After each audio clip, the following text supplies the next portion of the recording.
ইরানের সাথে ইসরায়েল আমেরিকার যুদ্ধের 20তম দিন স্মরণীয় হয়ে থাকলো ইরানের বিজয় হিসাবে।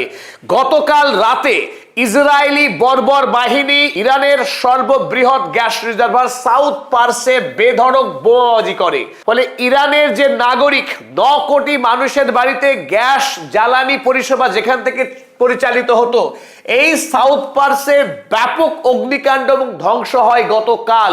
আর তারই বদলা হিসেবে ইরান গত রাত থেকে শুরু করে আজ সারা দিন পর্যন্ত নজিরবিহীনভাবে গোটা মধ্যপ্রাচ্যের 10টি সর্ববৃহৎ গ্যাস রিফাইনারি সেন্টারে যেভাবে মিসাইল এবং ড্রোন হামলা চালিয়ে গ্যাসের ইনফ্রাস্ট্রাকচারকে ধ্বংস করেছে, তাতে আগামীতে পৃথিবী জুড়ে গ্যাসের আকাল শুরু হবে। ইউরোপ, আমেরিকা, এশিয়া মহাদেশ জুড়ে মানব সংকট শুরু হওয়ার আশঙ্কায় আজ বিশ্বের যতগুলো শেয়ার মার্কেট ছিল হুড়মুড় করে শেয়ারের দাম পড়েছে। তৈরি হয়েছে এক ত্রাসের পরিবেশ। ইরান যে এত শক্তিশালী প্রতিশোধ দিতে পারবে তা আমেরিকা বা বর্বর ইসরায়েল কল্পনাও করতে পারেনি। আর তারই সাথে এই বর্বর আমেরিকা এবং ইসরায়েলের যারা সঙ্গী মধ্যপ্রাচ্যের আরব রাষ্ট্রগুলোকে হাড় হিম করার শিক্ষা দিল ইরান। গোপনে গোপনে জায়নবাদী রাষ্ট্রের সঙ্গে আতাত করে বাণিজ্য করা এবং আমেরিকার হাত শক্ত করা এহেন ঘৃণ্য অপরাধের জন্য ইরান আজ সমগ্র আরব রাষ্ট্রগুলিকে এমন ঘা দিয়েছে, এমন শিক্ষা দিয়েছে, তাতে এই মুহূর্তে আরব রাষ্ট্রগুলি সন্ত্রস্ত, আতঙ্কিত। তারা একত্রিত হয়ে ইরানের বিরুদ্ধে জয়েন্ট স্টেটমেন্ট দিয়েছে। কিন্তু তাতেও নক্কারজনক ব্যাপার, সেই জয়েন্ট স্টেটমেন্টে জায়নবাদী ইসরায়েলকে নিন্দা করার সাহস পর্যন্ত দেখায়নি এই কাপুরুষিত আরব রাষ্ট্রগুলো। আর এই জন্যই মনে হয় ইরান এই আরব রাষ্ট্রগুলোকে শিক্ষা দেওয়ার জন্যে প্রতিবেশী রাষ্ট্র, ভ্রাতৃসম রাষ্ট্র হওয়া সত্ত্বেও একটার বদলা হিসেবে 10টা অয়েল ফিল্ডে আক্রমণ করে এই মুহূর্তে গোটা পৃথিবীতে ত্রাস সৃষ্টি করেছে ডোনাল্ড ট্রাম্প। তিনি এখন থরথর করে কাঁপছেন, কারণ আমেরিকাতে দ্রব্যমূল্য বাড়ার ফলে গোটা আমেরিকার অর্থনীতি হুড়মুড় করে ভেঙে পড়বে। আজ রাত 9টাতে ডাও জোন্স শেয়ার মার্কেটে রক্তক্ষরণ শুরু হবে, ওয়াল স্ট্রিটে বিভীষিকা নামবে। আজ ডোনাল্ড ট্রাম্পকে অন্যায় যুদ্ধের শাস্তি হিসেবে ইরান যে খেলা শুরু করেছে আজ।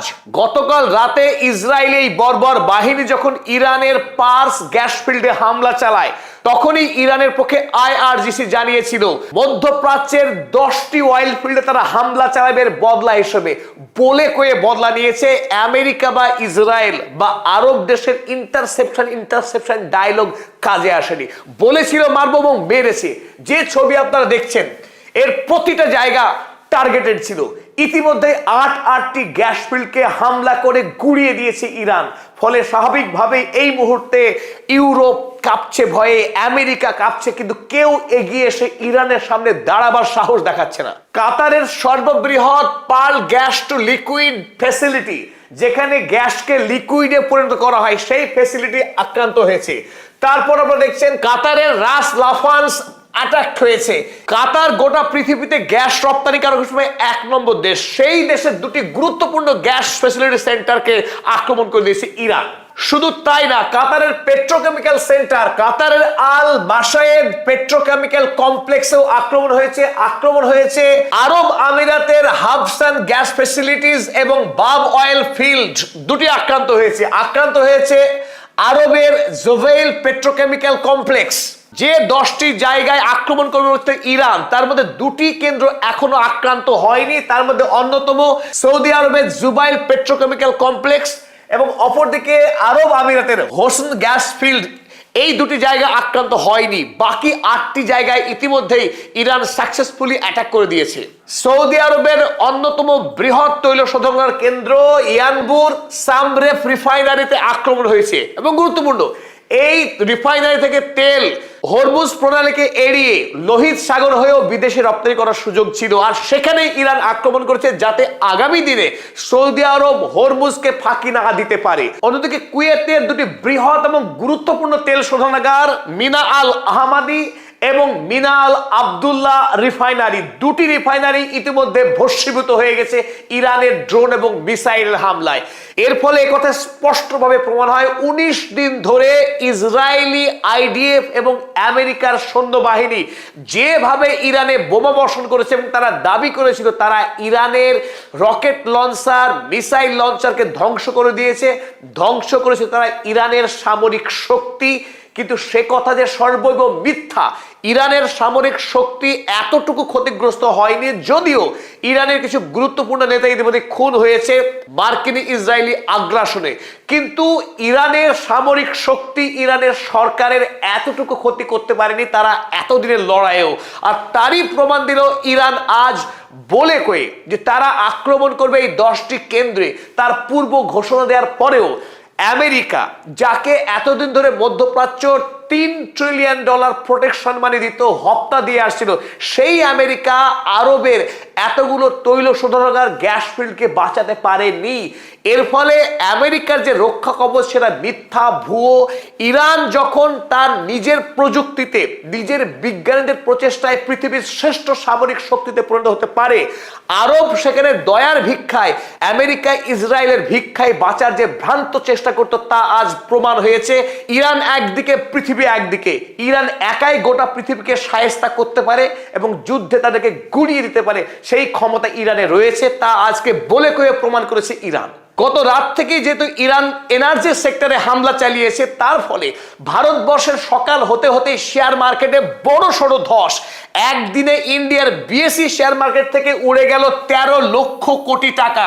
বম্বে স্টক এক্সচেঞ্জ থেকে শুধুমাত্র 13 লক্ষ কোটি টাকা আজকে গায়েব হয়ে গেছে মার্কেট থেকে। শেয়ার বাজার হুড়মুড় করে পড়ে গেছে আশঙ্কায়। আগামী দিনে এক ভয়ঙ্কর অর্থনৈতিক সংকট পৃথিবীতে নামতে চলেছে। পৃথিবীতে ভয়ঙ্কর গ্যাস এবং জ্বালানি সংকট হবার, এই সংকট থেকে পৃথিবীর রক্ষা পাওয়ার কোনো বিকল্প পথ খোলা নেই। এখনো পৃথিবীতে মূল জ্বালানি শক্তি হচ্ছে খনিজ তেল এবং প্রাকৃতিক গ্যাস। সেই প্রাকৃতিক গ্যাস এবং খনিজ তেলের পরিকাঠামোকে এমন ভয়ঙ্কর ধ্বংসকাণ্ড কোনোদিনও হয়নি। প্রথমবারের মতো মধ্যপ্রাচ্যে আগুন লেগেছে, আর এই মধ্যপ্রাচ্যের আগুন গোটা পৃথিবীর অর্থনীতি, পরিবহন, সমস্ত ক্ষেত্রে এক ভয়াবহ সংকট আসতে চলেছে। তারই ইঙ্গিত আমরা শেয়ার মার্কেটে দেখতে পেলাম। ভারত শুধু নয়, আমেরিকার শেয়ার মার্কেট রাত্রি 9টায় খোলার আগেই প্রি মার্কেট সেশনে ইতিমধ্যে ডাও জোন্স থেকে 102.63 লক্ষ কোটি টাকা গায়েব হয়ে গেছে আমেরিকার ডাও জোন্স থেকে মার্কেট খোলার আগেই। শেয়ার মার্কেট খুললে পৃথিবীর ইতিহাসে, আমেরিকার ইতিহাসে নজিরবিহীন মার্কেট ক্র্যাশ করবে আজ। ফলে পুঁজিপতি মহল, সাধারণ মানুষ, সাধারণ খেটে খাওয়া মানুষ যারা সামান্য একটু গ্যাসের আগুনে রান্না করে খায়, শহরের মানুষ, সেই মানুষদের মাথায় আজকে বাজ পড়েছে। ইরানকে হাত দিয়ে ইরানকে ধ্বংস করতে নেবে আমেরিকা, যে মারাত্মক সর্বনাশ করেছে। আর আমেরিকার সঙ্গে সঙ্গ দিয়ে আরব রাষ্ট্রগুলো এবং পৃথিবীর অভিশপ্ত রাষ্ট্র ইসরায়েল যে ভয়ঙ্কর খেলা শুরু করেছে, ইরান তাকে জব্দ করতে ভয়ঙ্কর ভাবে প্রতিশোধ দিতে শুরু করেছে। আজ যুদ্ধের 20 নম্বর দিনে ইরান দেখিয়ে দিল ইরান শেষ হয়নি, ইরান ফুরোয়নি, বরং ইরানের যে শক্তি ছিল সেই শক্তি পুরো মাত্রায় এখনো মাটির তলে সঞ্চিত রয়েছে। পৃথিবীকে ছেড়ে কথা বলবে না ইরান। ইসরায়েল আমেরিকাকে ধ্বংস করে তাদের শাস্তি দিয়েই ইরান থামবে বলে আপাতত মনে হচ্ছে এই মুহূর্তে। এতক্ষণ আমাদের সঙ্গে থাকার জন্য অসংখ্য ধন্যবাদ। পদাতিক চ্যানেলের নিবেদন যদি আপনাদের ভালো লাগে অবশ্যই আমাদের চ্যানেল সাবস্ক্রাইব করবেন, লাইক, শেয়ার, কমেন্ট করবেন, এবং যারা এই ইন্ডিপেন্ডেন্ট জার্নালিজমের সঙ্গে থাকতে চান তারা আমাদের জয়েন বাটনে ক্লিক করে মেম্বার হবেন।